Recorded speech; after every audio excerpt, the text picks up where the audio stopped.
Okay, so my name is Karim, My name is Maurice. and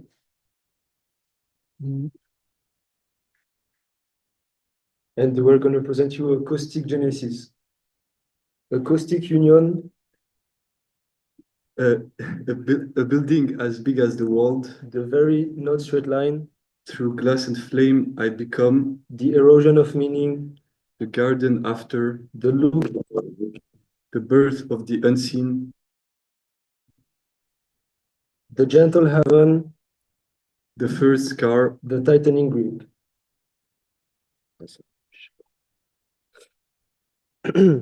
The caustic union.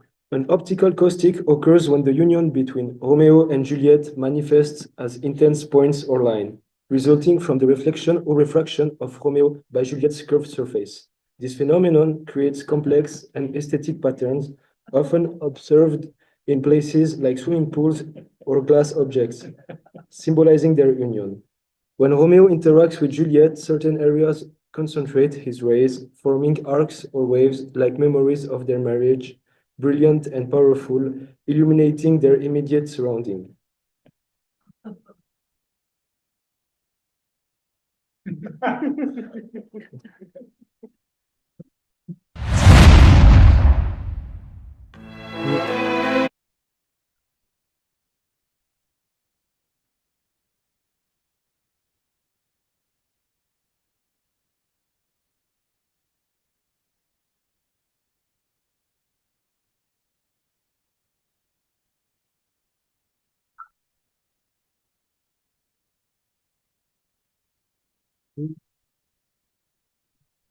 Okay.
A building as big as the world. It's a building as big as the world. Its foundation, the oceans, its roof, the ever-shifting horizon, where the sky meets the sea, stretching across the coast like a restless fleet. It drifts and docks wherever it pleases. Sometimes it thrown an anchor into sandy beaches. Other times, it boldly plants a foot on solid ground, claiming island and continents alike. but it's never still. The building flickers between different state, now a towering bridge of glass, now a silent wave of code, now a shadow barely seen. Walls appear and dissolves like mist over the sea. The only thing that remains constant is the line. It forms an unbroken thread that winds through ocean and lands, stitching the planet into a seamless map. The world within the world. It's an internet that connects the whole world, a web spun from digital waves and data packets. We are sailor in its tides, navigating its shifting corridors, always chasing that endless, flickering line. Big bites for big mouth, lofty things for lofty spirits. This is what I promises, a structure too vast to grasp, yet always in view. The not very straight line. I'm not like you, Neom. You cut the hairs without a glance, a blade too sharp to care. Super Studio, you listen, folding into rivers, hills, a line with love in its bends. High line, you try, but cling to tracks that hold you back. Why not leap, be free? Great wall, so ancient, you follow the earth, but trap it in stone, a serpent too heavy to breathe. I curve, I pose, I feel the world. I am not a line, but a wandering soul. Through glass and flame, I become. I begin at the center, at the center, a source of light illuminating everything, a locus of convergence, but my journey is defined by transformation. As I pass through matter, I fracture, scatter, and become something new. By the waves beam oblique on the bitter plane, I shift, bending in ways unseen, breaking from what I was. Through glass and gold, through flesh and flame, I bend, I scorch, I carve my name. Tipaza's temple warps and twists, a sacred space shaped by deformation. I am a caustic force, burning as I touch the world, changing what I meet and being changed by it. My passage is disjunction. Dada was the moment of universal disjunction declared and pursued through a systematic erosion of meaning. Where nothing remains static, every surface I encounter pulls me apart, turns me into a thousand paths. Through matter, I am transformed, endlessly diverging, leaving only traces of what I once was. No echoes of Rome's rigid stone. In this place, divergence is shown. I leave behind ash and sky. Tipaza rises, a temple of divergence. The erosion of meaning. Meaning once stood firm, every piece in perfect alignment. Ideas flowed smoothly, each thought connected to the next, but cracks formed and lines began to diverge. Fragments of understanding slipped between the gaps. Each break carried the weight of disjunction.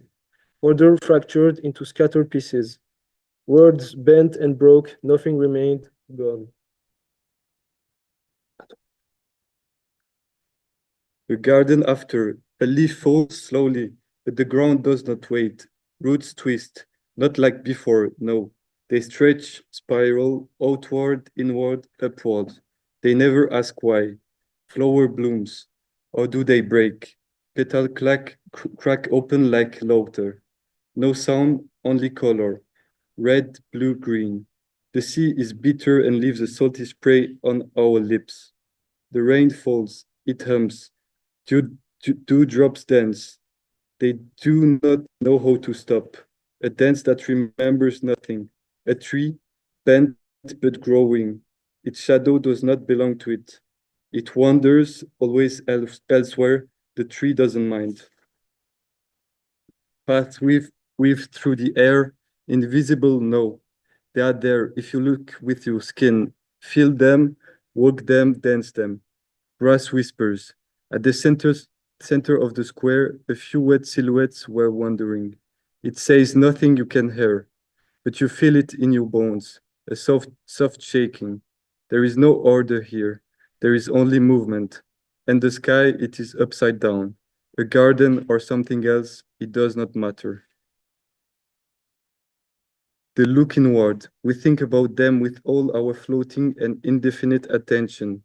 We remember them with all our vague memory. We imagine them without any image. We attach our reason to them without any reason.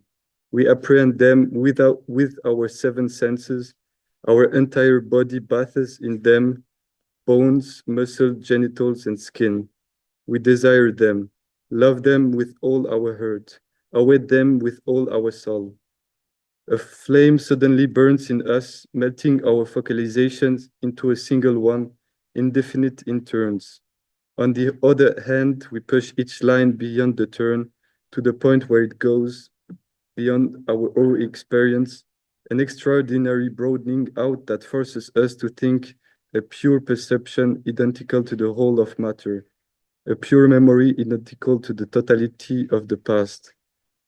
Memory already leaves the body and becomes externalized. Amnesia lightens and rectifies. The birth of the unseen. A new entity stirs where form dissolves. Nothing will remain of the material body. The whisper hums, and in its place something unseen breathes. I don't build illusions around the body, but lets the edges fade. Letting go of what binds, two movements, one going into the body and the other emanating from the body, a quiet dance where the body fades and something else grows. An essence of memory and forgetting, like Orpheus reaching for Eurydice, longing to hold what slips away, but in turning back, she is lost, drawn into shadow. This birth of the unseen comes not from sight, but from the need to forget the body, to remember only the essence with the intention of forgetting after he left. Perhaps, but this new being doesn't forget, it reshapes, it releases. It remembers differently a form that is no form, a body born of light and letting go. The gentle heaven. A newborn child has no teeth. It arrives, soft, harmless, a whisper in the room. It takes a toy, then drops it, forgetting as quickly as it began. No teeth, no bite, only gums too gentle to leave a mark. Take a curve, any curve, and the child bends it without reason. Not at her father, of course, but at the stupid young man. It watches the world, but never moves towards it. You knew nothing yet, appearing suddenly from elsewhere, and you were not expected. The child is the noble savage in one's own house. The first scar. It's called a scratch. The scratch is not for you. We don't have a scratch, and don't scratch your head. Got a little scratch here, in spite of my mother's warning. He sounded hurt. The tightening grip. At first, the world is smooth, unmarked, but slowly lines begin to carve, scars. Each rule, each command leaves its trace deeper. The hands stiffen, no longer free. Wounds, the skin pulls tighter with each mistake, pain. No space left for softness, for play, hardened. The child touches the lines and feels them burn, memory. The scars shape the path now, permanent. Perhaps the fruit of the gooseberry has now reached the greatest possible weight, unless in the course of time, some new and distinct variety shall arise. Thank you.